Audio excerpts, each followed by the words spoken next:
સ્વામિત્રંજય સોમનાથ ઓમ નમઃ શિવાય। પ્રિય મિત્રો, તમારા દેશ શુભ રહે, મંગલમય રહે, શુભકામનાઓ બિલ્લીમરાથી જોગીભાઈ વ્યાસ આપ સૌનું આપણી જોગેશમાં પણ હાર્દિક સ્વાગત કરું છું।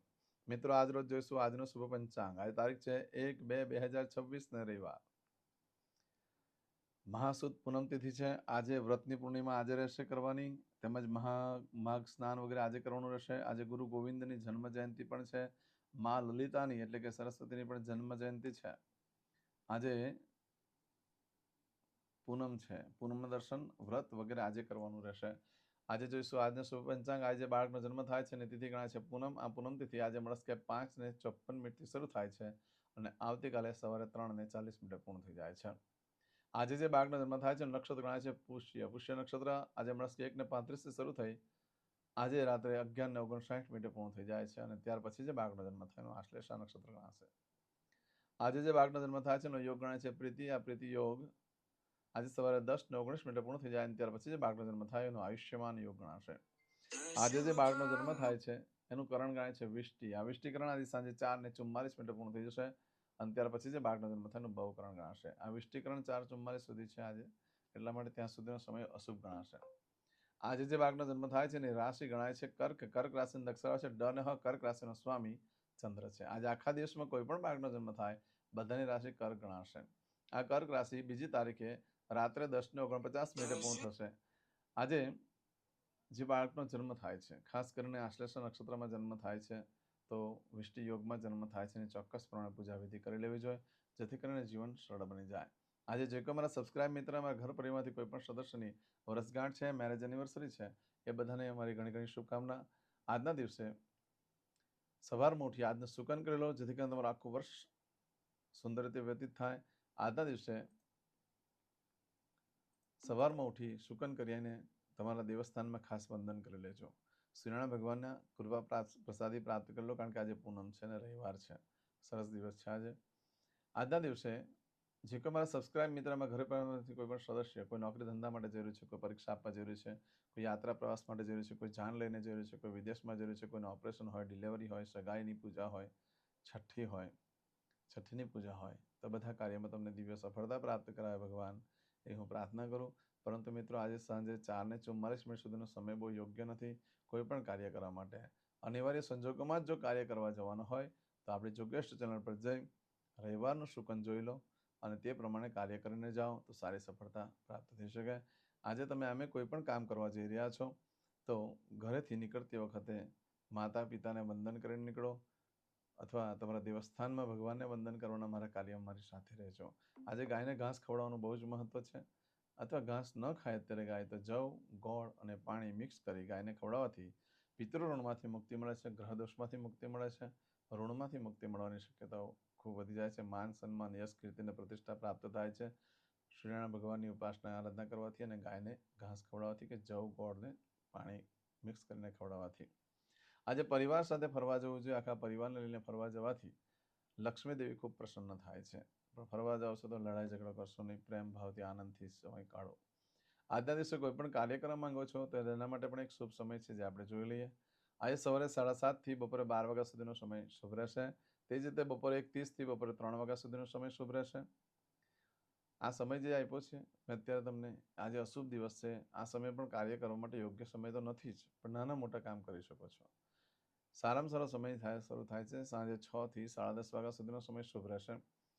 તેમજ આવતીકાલે 1:30 થી મળસ્કે 3 વાગ્યા સુધીનો સમય શુભ રહેશે। આવતીકાલે સવારે 4:30 થી સવારે 6 વાગ્યા સુધીનો સમય પણ શુભ રહેશે। આ સમયગાળા દરમિયાન તમે કોઈ પણ કાર્ય કરો છો તે કાર્યમાં દિવ્ય સફળતા પ્રાપ્ત થઈ શકે છે। આજના દિવસે તમારી કોઈ પણ વસ્તુ ચોરાઈ જાય છે યા ખોવાઈ જાય છે તો 7 દિવસમાં મળે, બાકી મળવાની શક્યતા બિલકુલ ઓછી રહેશે। આજના દિવસે સાંજે 4:44 પછી જો તમે કોઈ કાર્ય કરો છો તો એમાં તમને સુખ સમૃદ્ધિ ઐશ્વર્યમાં વધારો થાય છે, કારણ કે પુષ્ય નક્ષત્ર અને રવિવાર છે એટલે સોનું ખરીદવાનું બહુ જ મહત્વ હોય છે। આજના દિવસે જે કાર્ય તમે કરો છો એમાં તમને સુખ સંપત્તિ ઐશ્વર્ય પ્રાપ્ત થતું હોય છે અને આજના દિવસે કરેલા કાર્યમાં એ સુખ લાંબો સમય સુધી ટકી શકતું હોય છે। માટે સાંજે 4:44 પછી સોનું, ચાંદી, હીરા, માણેક, મોતી, વસ્ત્ર, પાત્ર, ઘર, પ્રોપર્ટી, જમીન વગેરે ખરીદી કરવા માટે ઉત્તમ છે। પણ ગૃહ પ્રવેશ માટે યોગ્ય દિવસ નહીં ગણાય, રવિવાર છે એટલે. બાકી બીજી બધી ખરીદી વસ્તુ તમે કરી શકો છો આજે સાંજે 4:44 પછી. આજે સાંજે 4:44 પછી નવ વસ્ત્ર ધારણ કરવાથી ઇન્ટરવ્યુમાં સફળતા મળે છે, ધનવાન થવાના પણ યોગ ઉભા થાય છે, વ્યાજની આવકમાં ઘટાડો થાય છે, વ્યાજની આવક વધે, ઇન્કમ વધે છે અને દેવું ઘટે છે. એવો આજનો દિવસ છે. આજે નવ વસ્ત્ર ધારણ દરેક જણાએ કરવા જોઈએ. જે લોકોના પણ લગ્ન ન થતા હોય એ ભાઈઓ બહેનોએ પણ આજે સાંજે 4:30 એટલે કે 4:44 પછી નવ વસ્ત્ર ધારણ કરવા જોઈએ. એ લોકોને પણ શુભ સમાચાર મળી શકે છે. આજે કરશું આજનો સંકલ્પ. ચમચીમાં પાણી લઈ લો. અદ્યતને માસના માસોત્તમ પરમ પવિત્ર માઘ માસે શુભે શુક્લ પક્ષે પૂર્ણિયાયામ ભાનુવાસરણવિત્તાયામ દરેક જણાએ યુટ્યુબ ઉપર સંકલ્પ પતે જે ભગવાનની ઉપાસના આરાધના તમે આજે કરી રહ્યા છો એના માટેનું નામ લખીને મને મોકલાવજો. આજે પૂનમ છે. જે તમને ભગવાનને બહુ માનતા હોય એના દર્શન માટે ખાસ જવું જોઈએ, કારણ કે ભગવાન પૂનમના દિવસે 16 કળાએ મંદિરમાં સ્થાપિત હોય છે. ચોક્કસ દર્શન કરવા માટે જજો. હવે દરેક જણા પોતાનું સાચું નામ બોલી દો. તમારું ગોત્ર ખબર હોય તો ગોત્ર બોલી દેવાનું.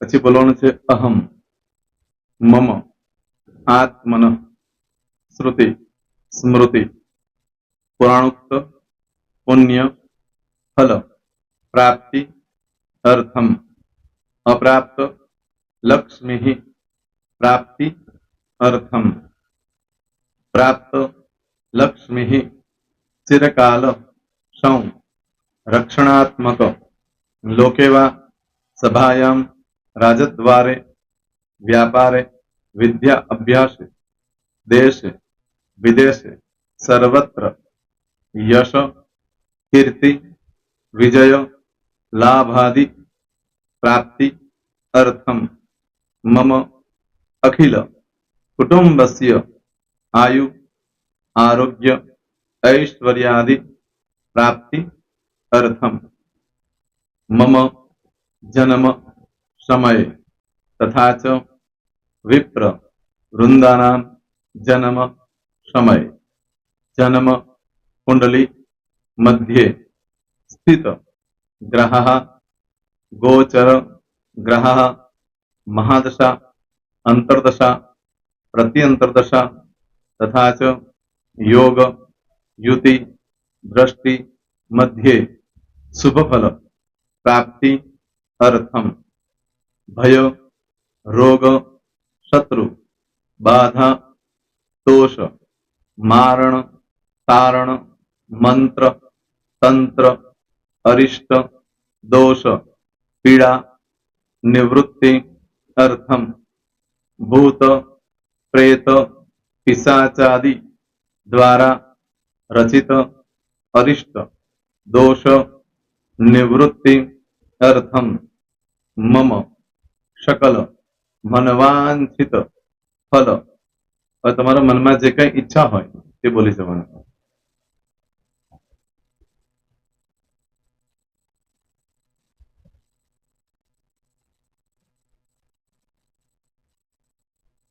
બોલવાનું અનુસારતઃ सकल मनवांछित फल प्राप्ति अर्थम.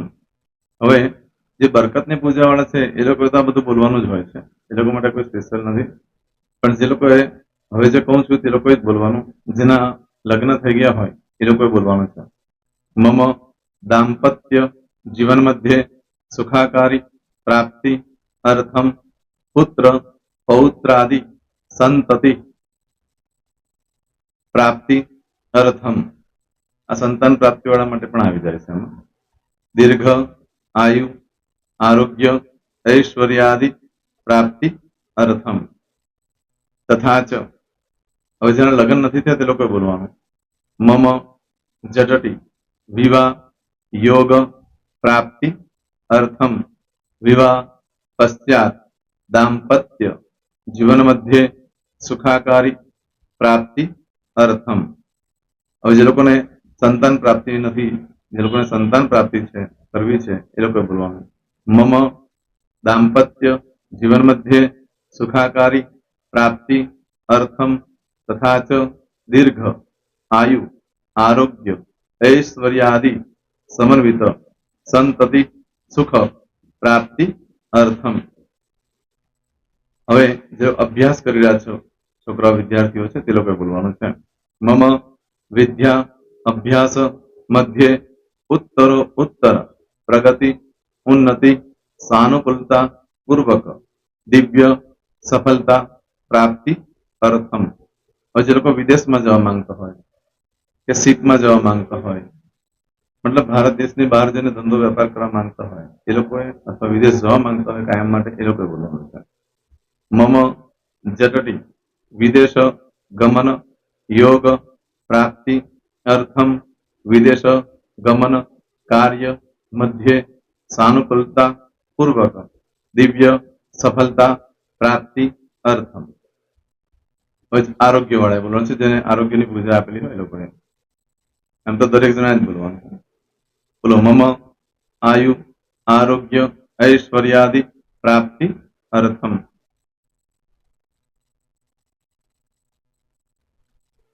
હવે દરેક જણા બોલવાનું. સકલ મનવાંછિત ફલ પ્રાપ્તિ અર્થમ અદ્ય દિને પ્રધાન દેવતાનામ નિત્ય દિન અનુસાર્ધ પૂજન અર્ચન કર્મણિ અહમ કરીશ્યે. પાણીવાળી થાળીમાં પાણી મૂકી દેવાનું છે. હવે તમારી બધી પૂજા જે મેં આપેલી છે એ પૂજા થઈ જાય, અથવા તો તમે રોજ પૂજા કરતા છો, મારી પાસેથી નથી લઈ ગયા, એ પૂજા થઈ જાય પછી ફરી પાછી ચમચીમાં પાણી લેવાનું. અહીંયા વિડીયોને સ્ટોપ કરી દેવાનું. પૂજા પતે એટલે પાછું આગળનું કરવાનું છે. અહીંયા વિડીયો સ્ટોપ કરી દેવાનું અને પૂજા પતે એટલે બોલવાનું છે.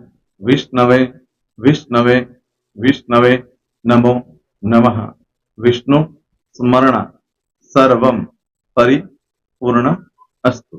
એતાની ગંધ પુષ્પ ધૂપ દીપ નૈવેદ્ય તાંબૂલ પ્રદક્ષિણા સહિત પ્રણુ મમ સકલ મનવાંછિત ફલ પ્રાપ્તિ અર્થમ પૂજન અર્ચન પ્રિયતાન નમમ. પાણી મૂકી દેવાનું, પાછું પાણી લેવાનું. પૂજન અર્ચન બ્રહ્માર્પણમસ્તુ. નીચે જમીન પર પાણી મૂકો, એમાં આંગળી ઘસી કપાળમાં તિલક કરી દો. કપાળમાં જમીન પર પાણી મૂક્યું છે એમાં. ત્યાર પછી ભગવાનને કહેવાનું કે હે પ્રભુ, આજે પૂજા કરતા કઈ પણ પ્રકારની ભૂલચૂક થઈ ગઈ હોય તો અમને ક્ષમા કરજો. અમે તમારા બાળક છીએ. પ્રભુ, તમારો ખૂબ આભાર માનું છું. આજે મારી પાસે તમારી પૂજા કરાવી, મારી મનોકામના પૂર્ણ કરી. પ્રાર્થના કરી દો. જગ્યા પરથી ઉભા થઈ શ્રીનારાયણ ભગવાનને પાણી ચડાવી દો અને નિત્ય કર્મ જે કરતા હોય તે કરો. જય સ્વામિનારાયણ. તમારો દિવસ શુભ રહે. તમે અને તમારો પરિવાર સુખી રહે, સંપન્ન રહે, સુરક્ષિત રહે, એ ભગવાન સોમનાથ દાદાને પ્રાર્થના. તો મિત્રો, તમે મારા વિડીયોને લાઈક ના આપી હોય તો સૌથી પહેલા લાઈક આપી દો. અને ત્યાર પછી જો તમે મારી આ ચેનલ સબસ્ક્રાઇબ ન કરી હોય તો સૌથી પહેલા સબસ્ક્રાઇબ કરી લો અને બેલ આઇકોન ઓલ પર ક્લિક કરવાનું ભૂલશો નહીં, જેથી કરીને સૌથી પહેલા નવી વિડીયો જે કંઈ મૂકું એ તમને મળે. મિત્રો, કંઈ પણ મૂંઝવણ હોય તો મને આ નંબર પર તમે ફોન કરીને પૂછી શકો છો. મારો મોબાઈલ નંબર છે 9825546459. મિત્રો, કોમેન્ટ્સમાં જય સોમનાથ લખવાનું ભૂલશો નહીં. ફરી પાછા નવા વિડીયો સાથે મળીએ. ત્યાં સુધી સૌને જય સોમનાથ.